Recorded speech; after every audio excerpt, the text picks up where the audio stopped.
అడవి నాదే, వేట నాదే. శతత్రు వంశం 100 మందిని చంపే యోధుడు.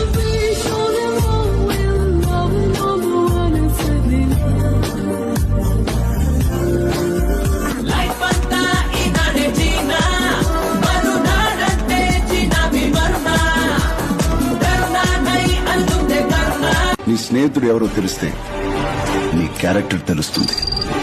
నీ శత్రువు ఎవరో తెలిస్తే సిట్టిబాబు గారి చెవులోకి మాట వెళ్ళడం కష్టం గాని ఒక్కసారి వెళ్ళిందంటే ఆ మాట అక్కడే ఉండిపోతాయి. అన్నం దొర అల్లూరి సీతారామరాజు